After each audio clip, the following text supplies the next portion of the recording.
June 16th, 2026. The woods at Pepper Tree Apartments in DeKalb County, Georgia.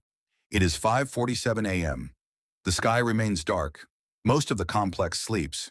Inside one unit, Shakaya Pigeon lies curled beneath a thin sheet. She is 23 years old. She is 40 weeks pregnant. 2 weeks from now, she will give birth to a son they have already named Kairen.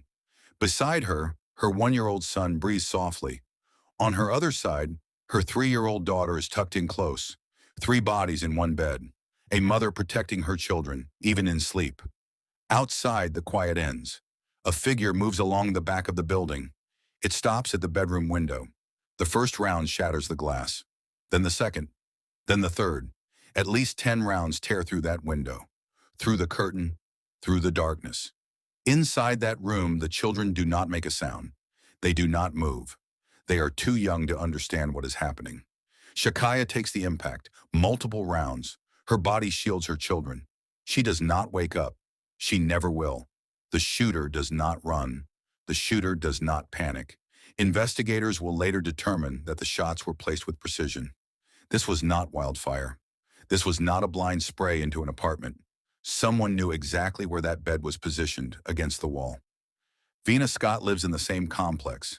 She is Shakaya's mother. She hears the gunfire from her own apartment, but she does not know yet. By the time she reaches the apartment, first responders are not there. Vina pushes through the door. The children are crying now.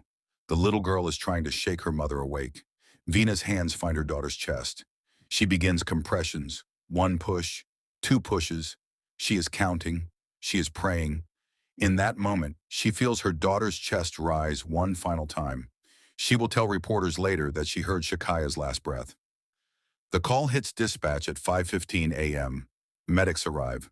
Shakaya is rushed to Grady Memorial Hospital. Kairen, her unborn son, is still alive inside her when the ambulance pulls away. But by the time they arrive, there is nothing to be done. Shakaya is pronounced dead. The baby cannot be saved. 2 lives ended in a room where a child's toy still sits on the nightstand. The children remarkably are untouched. A 1-year-old and a 3-year-old, inches away from where 10 rounds entered. They do not have a scratch. The mother took the bullets meant for them.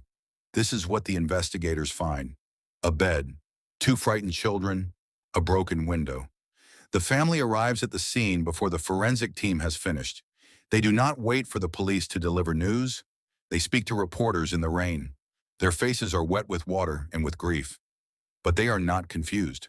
They are not guessing. They have a name. The name they speak is Devin Anthony. He was the father of the child Shakaya was carrying, the son she had already named Kairen, a name picked out during the baby shower, just 3 days before the shooting. That baby shower happened on a Sunday. The apartment was filled with noise and laughter. Family members joined from 5 states. Gifts stacked in the corner. Decorations still on the walls. In those videos, Shakaya is smiling. She is dancing. She is holding her daughter in her arms. She is talking about the future, about her son, about her children, about being a mother. 3 days later, those decorations were still on the walls when the glass shattered. Sheriff Melody Maddox activates a joint operation with the United States Marshal Service. Less than 24 hours after the shooting, they find him in Riverdale, Georgia.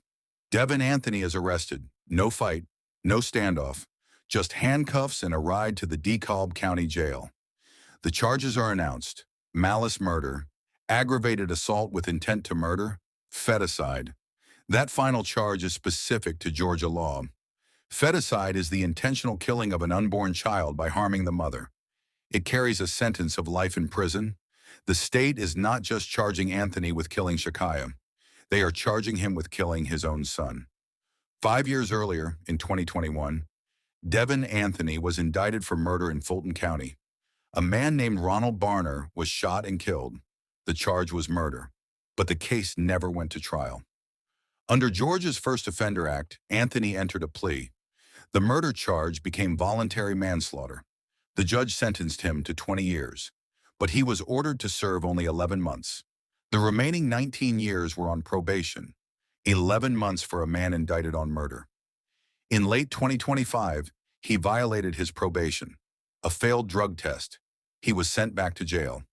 In February of 2026, he was released again. 4 months later, Shakaya Pigeon was dead. Her family stands outside the courthouse. They are not asking for sympathy. They are demanding answers. The system had already been given a warning, and the system did not listen. The questions grow heavier. In January of 2026, just 5 months before Shakaya's murder, this same family stood beside another grave. Shakaya's cousin was Serenity Tate.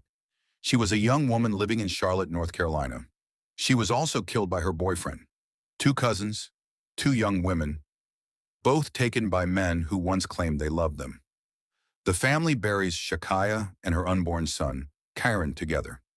The baby boy is wrapped in his mother's arms. She will hold him finally in a way she never had the chance to do in life. The 3-year-old daughter tells her grandmother she wants to go to her mother's house. The 1-year-old son will not remember any of this. He will grow up on stories. He will grow up knowing that his mother died protecting him.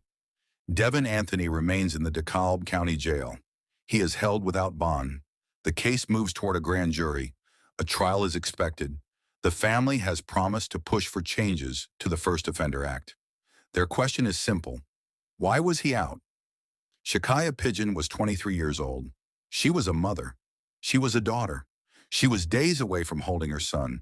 Instead, she is remembered, a voice demanding justice. The fight continues.